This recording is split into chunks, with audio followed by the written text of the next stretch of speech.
घाट पर भी जाने के लिए एंट्री फीस ली जा रही है। हालांकि अभी नमो घाट बना है, बड़ा हाईटेक बना है, ड्रीम प्रोजेक्ट भी था प्रधानमंत्री जी का, अभी बन के तैयार है, उद्घाटन भी नहीं हुआ, लेकिन अभी से वहाँ पर फीस ली जा रही है।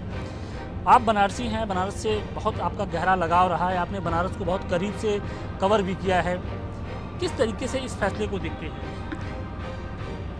घाट पे जाने का अगर हमें फीस देना पड़े तो ये हमारे ख्याल से ये बनारस की सभ्यता, बनारस की संस्कृति और उसकी मूल भावना से खिलवाड़ करने का प्रयास है। गंगा हमारी है और गंगा के घाट हमारे हैं। वहाँ पे अगर आप आके कुछ कर देते हैं, कुछ बढ़िया आप सुंदर बना देते हैं और उस सुंदर बनाने के लिए आप हमसे पैसा लेने लगे तो इसका क्या मतलब है? ये क्या है? ये कुछ समझ से परे है जिसको कहा जाए। आप मैं स्मार्ट होना चाहता हूँ, ऐसा मैंने नहीं कहा। आपने कहा कि मैं आपको स्मार्ट करूँगा। आपने मुझे तिलक लगाया, चंदन लगाया, आपने ऐसा कर दिया, मुझे पाउडर भी लगाया, स्नो भी लगाया।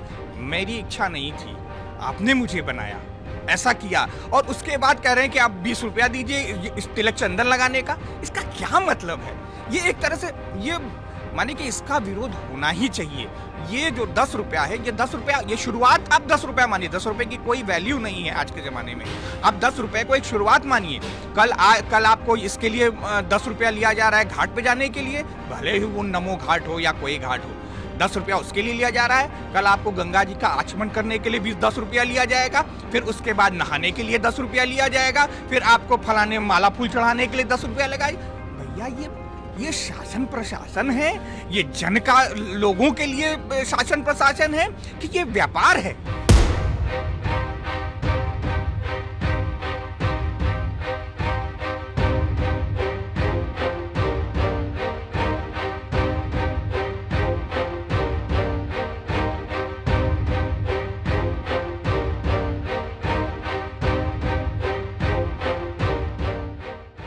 देखिए, नाराजगी तो एकदम जायज है। बनारस का जो मूल मंत्र है, साढ़ सीढ़ी सन्यासी, इनसे बचे तो सेवक काशी। ये बनारस जीने का एक तरीका है कि ये 5 चीज़ें हैं जिसमें एक सीढ़ी आती है। सीढ़ी माने गंगा। बनारस अगर में गंगा नहीं है तो बनारस का कोई औचित्य नहीं है। गंगा और बाबा विश्वनाथ, इनका तालमेल ही बनारस है। अगर आप लोगों को गंगा में जाने पर, सीढ़ी पर बैठने पर अगर पैसा लगा देते हैं, टैक्स लगा देते हैं, 10 रुपये बहुत मामूली सी चीज़ है, लेकिन ये फीस है। और घाट पर जाने के लिए फीस लगे बनारसियों पर, या बनारस में कोई आने वाला है, तो ये अब कह सकते हैं कि बनारस स्मार्ट हो गया है। बनारस मतलब बड़ा विरोधाभास है। बात करते हैं स्मार्ट सिटी की, बात करते हैं हम अध्यात्म की।